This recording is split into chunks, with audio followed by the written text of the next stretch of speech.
25장. 베스도가 총독의 임무를 수행하기 위해 가이사랴에 도착하고 나서 사흘 후에 예루살렘으로 올라갔다. 대제사장과 고위 지도자들이 바울에 대한 복수심을 다시 새롭게 다졌다. 그들은 호의를 베풀어 달라고 베스도에게 요청했다. 그들의 고발에 응해 바울을 예루살렘으로 보내달라고 한 것이었다. 물론 거짓말이었다. 그들은 예전의 음모를 재개하여 길에 매복해 있다가 그를 죽일 참이었다. 베스도는 바울의 관할 구역은 가이사랴이며 자기도 며칠 후에 그리로 돌아갈 것이라고 대답했다. 그는 그때 나와 함께 가서 그의 잘못을 마음껏 고발하시오 하고 말했다. 베스도는 여드레 또는 열흘 후에 가이사랴로 돌아갔다. 이튿날 아침에 그는 법정에 앉아 바울을 불러들였다. 바울이 들어서는 순간 예루살렘에서 내려온 유대인들이 그에게 달려들어 온갖 과격한 고발을 퍼부었다. 그러나 그 중에 그들이 입증할 수 있는 것은 하나도 없었다.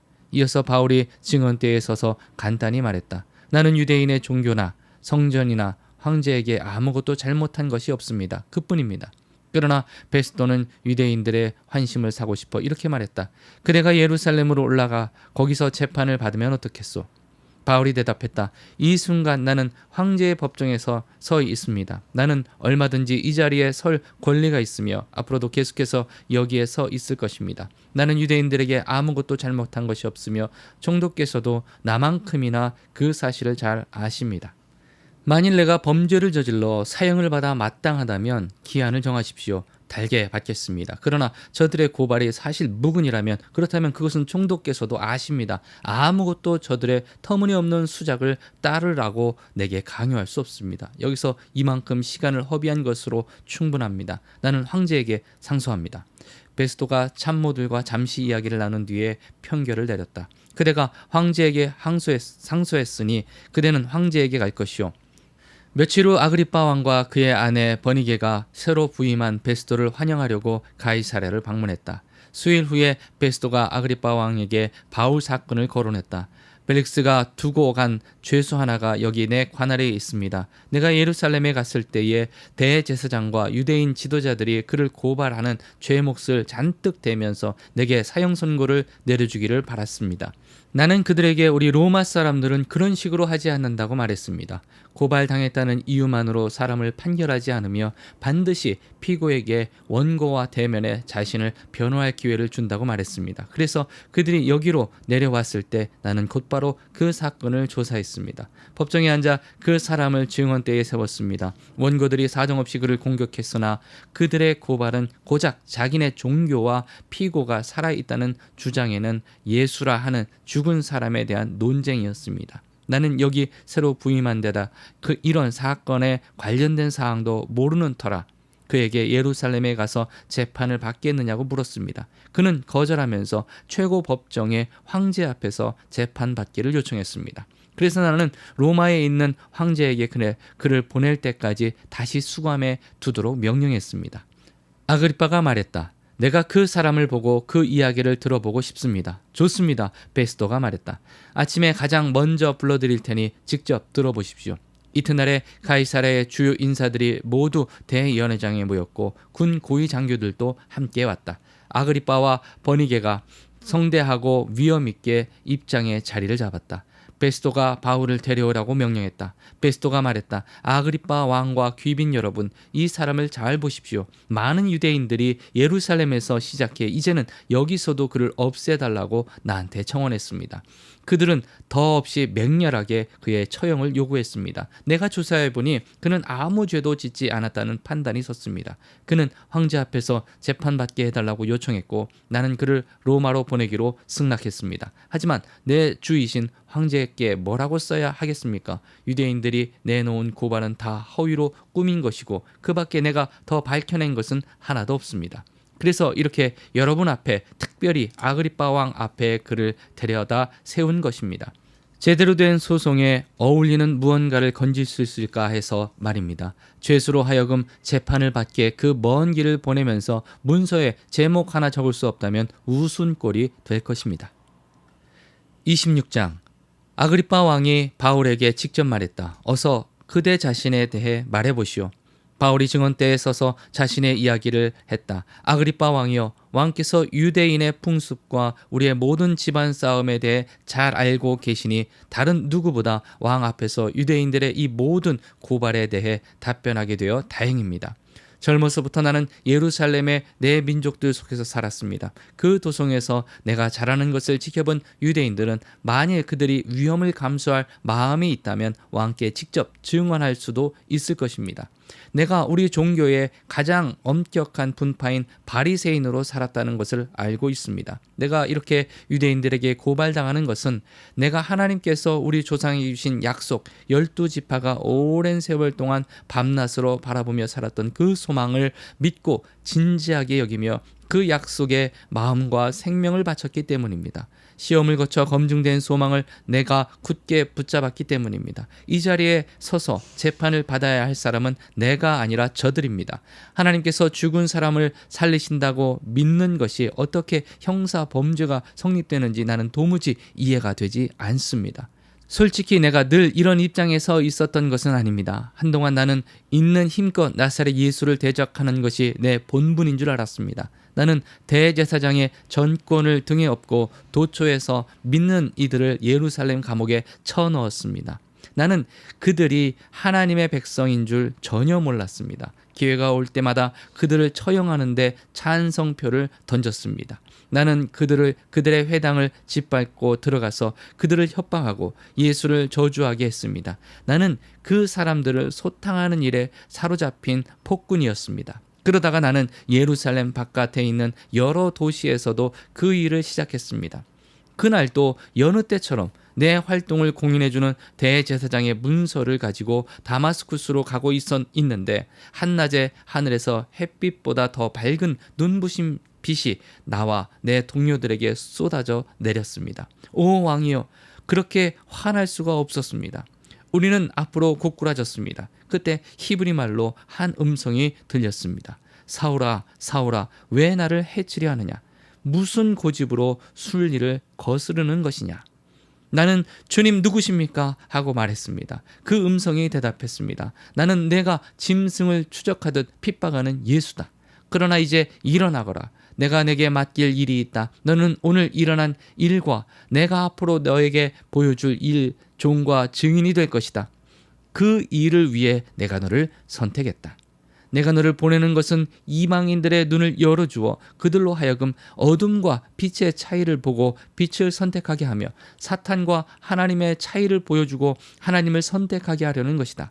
내가 너를 보내는 것은 내가 그들의 죄를 용서하고 그들에게 내 가족의 신분을 주려는 것이다. 나를 믿어 참된 삶을 시작하는 사람들 속으로 그들을 초청하려는 것이다. 아그리빠 왕이여, 그러니 내가 어찌하겠습니까? 이런 비전을 두고 그냥 물러설 수는 없었습니다.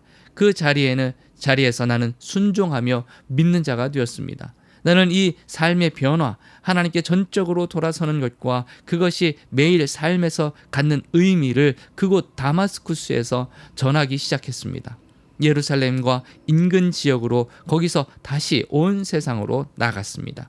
그날 유대인들이 성전에서 나를 잡아 죽이려고 한 것도 바로 온 세상으로 나아간 것 때문입니다. 저들은 하나님을 자기들한테만 묶어두려고 합니다. 그러나 하나님께서는 약속하신 대로 내 편에 서 주셨습니다. 내가 지금 이 자리에 서서 하는 말은 왕이나 어린아이나 할 것 없이 누구든지 들으려고 하는 사람에게 내가 들려준 이야기입니다. 그리고 이 모든 말은 예언자들과 모세가 그렇게 되리라고 한 것과 정확하게 일치합니다. 그것은 첫째로 메시아가 반드시 죽어야 하며, 둘째로 그분이 죽은 자들 가운데서 살아나셔서 하나님을 모르는 사람들과 하나님을 경외하는 사람들 모두에게 하나님의 빛을 비추는 첫 번째 빛이 되리라는 것입니다. 베스도에게 이 말은 버거운 것이었다. 그는 큰 소리로 말을 잘랐다. 바울, 그대가 미쳤소. 책을 너무 많이 읽고 허공을 너무 오래 쳐다봤소. 그만 자중하고 현실 세계로 돌아오시오. 그러나 바울은 물러서지 않았다. 베스도 총독각하, 정중히 아뢰입니다. 나는 미치지 않았습니다. 맑은 정신으로 똑바로 말하는 것입니다. 왕께서는 내가 무슨 말을 하는지 잘 알고 계십니다. 내 이야기 중에 왕께서 제정신이 아니라고 여길 만한 말은 하나도 없었다고 확신합니다. 왕은 오래전부터 이 일을 다 알고 계셨습니다. 이 일은 아무도 모르게 벌어진 일이 아닙니다. 아그리빠 왕이여, 예언자들을 믿으시지 않습니까? 대답하지 않으셔도 믿으시는 줄 내가 압니다. 그러자 아그리빠 왕이 대답했다. 이대로 더 가다가는 내가 나를 그리스도인으로 만들겠구나. 바울이 결박된 채 말했다. 그것이 내가 기도하는 바입니다. 지금이나 나중이나 왕뿐 아니라 오늘 여기서 이 이야기를 듣고 있는 여러분 모두가 나처럼 되기를 바랍니다. 이렇게 결박된 것만 빼고 말입니다. 왕과 총독이 버니게와 참모들과 함께 일어나 옆방으로 가서 지금까지 들은 것을 두고 의논했다. 그들은 금세 바울이 무죄라는 데 뜻을 같이 하며 말했다. 이 사람은 사형은 고사하고 감옥에 갇힐 만한 일도 한 적이 없습니다. 아그리빠 왕이 베스도에게 말했다. 황제 앞에서 재판받기를 요청하지만 않았어도 지금 당장 석방할 수 있었을 겁니다. 27장. 우리가 이탈리아로 향해야 할 준비를 마치자 바울과 다른 죄수 몇이 친인대의 일원인 율리오라는 백부장 감독하에 배치되었다. 우리는 아드라모테노에서 온 배에 올라탔다. 그 배는 에베소와 서쪽 항구로 향하는 배였다. 데살로니가 출신의 마케도니아 사람 아리스타고가 우리와 동행했다. 이튿날 우리는 시돈에 입항했다. 율리오는 바울을 아주 관대하게 대했다. 배에서 내려 그곳 동료들의 환대를 받도록 허락해 주었다. 다시 뱃길에 오른 우리는 서쪽에서 불어오는 맞바람 때문에 키프로스 북동 해안을 바람막이 삼아 북쪽으로 향했다. 그리고 다시 해안을 따라 서쪽으로 향하여 무라항에 닿았다. 거기서 백부장은 이탈리아로 가는 이집트 선박을 찾아 우리를 그 배에 옮겨 태웠다. 그런데 사나운 날씨를 만나 항로를 유지하기가 불가능했다. 가진 고생 끝에 마침내 우리는 크레타 섬 남쪽 해안에 이르러 아름다운 항구에 닻을 내렸다. 우리는 이미 시간을 많이 허비했다. 추분이 이미 지났고 이제부터는 겨우내 폭풍우가 잦은 날씨여서 항해하기에 너무 위험했다. 바울이 경고했다. 지금 바다로 나갔다가는 재난을 당해 짐과 배는 말할 것도 없고 목숨까지 잃을 것입니다. 그러나 그곳은 겨울을 나기에 적합한 항구가 못 되었다. 거기서 몇 킬로미터 떨어진 베닉스가 더 나았다. 백부장은 바울의 경고를 흘려듣고 선장과 선주의 말을 쫓아 다음 항구로 향했다. 남쪽에서 미풍이 불어오자 그들은 순항할 줄로 생각해 닻을 올렸다. 그러나 바다에 나가기가 무섭게 악명 높은 북동풍이 맹렬한 기세로 몰아쳤다. 배는 완전히 그들의 통제를 벗어나고 말았다. 풍랑 가운데 떠다니는 나뭇잎 신세였다. 우리는 가우다라는 작은 섬을 바람막이 삼아 간신히 구명보트를 준비하고 돛을 내렸다. 그러나 모래톱의 바위가 많아 섬에 다가갈 수 없었다. 우리는 닻을 던져 겨우 표류를 막고 바위에 부딪히는 것을 면할 수 있었다. 이튿날 다시 물결이 높아진 데다 폭풍우에 배가 큰 손상을 입어 우리는 배 밖으로 짐을 던졌다. 사흘째 되는 날에는 선원들이 장비와 식료품까지 내던져 배를 좀 더 가볍게 했다. 해와 별을 보지 못한 지 벌써 여러 날이었다. 바람과 파도가 사정없이 우리를 때렸고 우리는 구조되리라는 희망마저 잃고 말았다. 식욕도 삶의 의욕도 잃어버린 지 오래될 즈음에 바울이 우리 가운데 서서 말했다. 여러분이 크레타에서 내 말을 들었었더라면 이 모든 고생과 시련을 피할 수 있었을 것입니다. 그러나 지금부터 상황이 호전될 테니 지난 일을 연연할 것이 없습니다. 우리 가운데 단 한 사람도 물에 빠져 죽는 일은 없을 것입니다. 하지만 배도 무사할 것이라고는 말 못하겠습니다. 배는 파산할 것입니다. 지난밤에 내가 섬기는 하나님의 천사가 내 곁에 서서 말했습니다. 바울아, 포기하지 마라. 너는 장차 황제 앞에 설 것이다. 너와 함께 항해하는 사람들도 모두 무사할 것이다. 그러니 사랑하는 친구 여러분, 용기를 내십시오. 나는 하나님께서 내게 말씀하신 그대로 행하실 것을 믿습니다. 그러나 우리는 한 섬에 난파될 것입니다. 19일째 되는 날 밤에 우리는 아드리아해 어디쯤에서 표류하고 있었다. 자정 무렵에 선원들은 배가 육지 가까이 다가가고 있음을 직감했다. 수심을 재어보니 약 40m였고 잠시 후에는 약 30m였다. 그들은 배가 자초될까 두려워 닻을 4개 내리고 어서 햇빛이 나기를 빌었다. 선원들 가운데 몇 사람이 배에서 탈출하려고 했다. 그들은 뱃머리에서 닻을 더 내리는 척하면서 구명보트를 내렸다. 바울이 그들의 속셈을 꿰뚫어 보고는 백부장과 병사들에게 말했다. 이 선원들이 배에 남아 있지 않으면 우리는 다 빠져 죽을 것입니다. 그러자 병사들이 구명보트의 줄을 끊어 그냥 떠내려가게 했다. 동틀 무렵 바울이 사람들을 모두 불러 모아 아침 식사를 권했다. 우리가 음식 없이 지낸 지 벌써 열 나흘이 되었습니다. 아무도 음식 생각이 없었습니다. 하지만 이제 뭘 좀 먹어야 합니다. 기력이 있어야 구조도 되지 않겠습니까? 여러분은 상처 하나 입지 않고 여기서 벗어날 것입니다. 그는 빵을 떼어 하나님께 감사하고 모두에게 돌렸다. 다들 실컷 먹었다. 모두 276명이었다. 사람들이 다 배불리 먹고 남은 곡식은 바다에 버려 배를 가볍게 했다.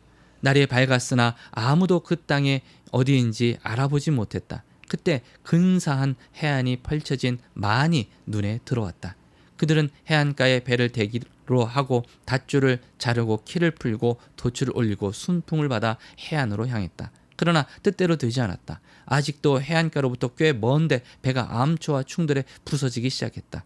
병사들은 죄수들이 헤엄쳐 탈출하지 못하도록 그들을 죽일 작정이었다. 그러나 백부장이 바울을 구하기 위해 병사들을 막았다. 그는 누구든지 헤엄칠 줄 아는 사람은 물속으로 뛰어들어 헤엄쳐가고 나머지 사람들은 나무 조각을 붙잡으라고 명령했다.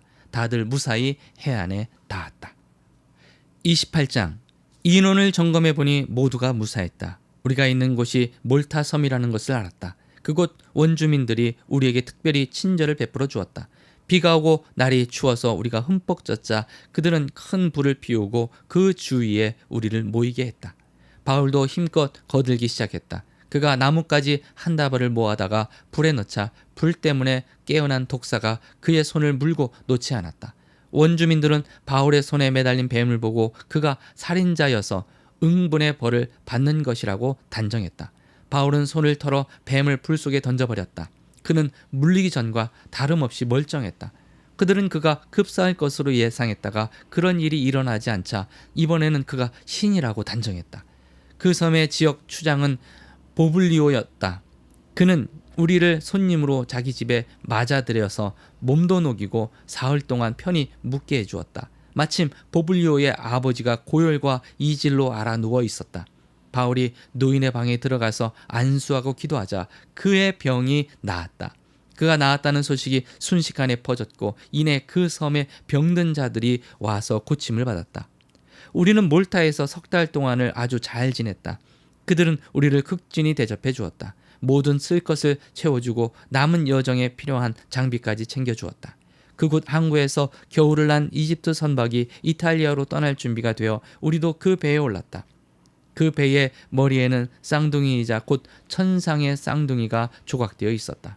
배는 수라구사에 사흘 동안 정박해 있다가 해안을 따라 레기온으로 올라갔다. 이틀 후에 우리는 남풍을 힘입어 나폴리만에 입항했다. 거기서 우리는 그리스도인 동료들을 만나 일주일 동안 함께 지냈다. 그 후에 우리는 로마로 갔다.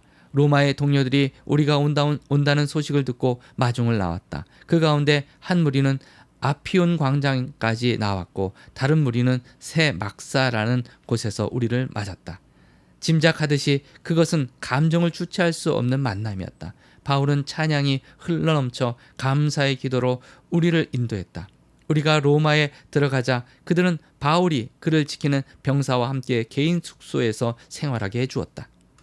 사흘 후에 바울은 유대인 지도자들을 불러 모아 자기 집에 모임을 가졌다. 그가 말했다. 예루살렘의 유대인들이 협의를 날조에 나를 체포했고 나는 로마 사람들의 손에 수감되었습니다. 분명히 말하지만 나는 유대인의 율법이나 관습에 어긋나게 행동한 것이 전혀 없습니다. 로마 사람들은 혐의 내용을 조사해 사실무근인 것이 밝혀지자 나를 풀어주려고 했습니다. 그러나 유대인들이 맹렬히 반대해서 나는 어쩔 수 없이 황제에게 상소했습니다. 내가 그렇게 한 것은 그들의 잘못을 고발하거나 로마를 상대로 우리 민족을 곤란에 빠뜨리려는 것이 아닙니다. 그런 문제라면 우리는 이미 겪을 만큼 겪었습니다. 나는 이스라엘을 위해 그렇게 했습니다. 오늘 내가 여러분에게 이 말을 들려주는 것은 내가 이스라엘의 적이 아니라 이스라엘 편임을 분명히 하려는 것입니다. 내가 여기 잡혀온 것은 멸망이 아니라 소망을 위해서입니다. 그들이 말했다. 우리는 아무한테서도 당신에 대한 경계하는 편지를 받지 못했습니다. 여기에 와서 당신을 나쁘게 말한 사람도 없었습니다. 다만 우리는 당신의 생각을 더 들어보고 싶습니다. 그리스도인이라는 이 분파에 대해 우리가 아는 것이라고는 이 분파를 좋게 말하는 사람이 아무도 없다는 것입니다. 그들은 시간을 정했다. 그날이 되자 그들이 많은 친구들과 함께 바울의 집에 다시 모였다. 바울은 아침부터 저녁까지 온종일 그들에게 하나님 나라에 관한 모든 것을 설명했다. 그리고 모세와 예언자들이 예수에 대해 기록한 것을 짚어가며 그들 모두를 힘써 설득했다. 그들 가운데 어떤 이들은 그의 말에 설득되었으나 다른 이들은 한마디도 믿으려 하지 않았다. 믿지 않는 이들이 서로 시비를 걸어 말다툼을 시작하자 바울이 끼어들었다. 여러분, 한 말씀만 더 드리겠습니다. 성령께서 예언자 이사야를 통해 우리 조상에게 말씀하실 때 그분은 이것을 분명히 알고 계셨습니다. 이 백성에게 가서 이렇게 말하여라. 너희가 귀로 듣겠으나 한마디도 듣지 못할 것이요 눈으로 보겠으나 하나도 보지 못할 것이다. 이 사람들은 머리가 꽉 막혔다. 그들은 듣지 않으려고 손가락으로 귀를 틀어 막는다. 보지 않으려고 나와 얼굴을 맞대어 내 치료를 받지 않으려고 두 눈을 질끈 감는다. 여러분에게는 이미 기회가 있었습니다. 다음은 이방인들 차례입니다. 내가 장담합니다. 그들은 두 팔 벌려 받아들일 것입니다. 2년 동안 바울은 셋집에서 살았다. 그는 찾아오는 사람 누구나 맞아들였다. 바울은 긴박한 마음으로 하나님 나라의 이 일을 모두 전하고 예수 그리스도에 관해 모든 것을 설명했다. 그의 집 문은 항상 열려 있었다.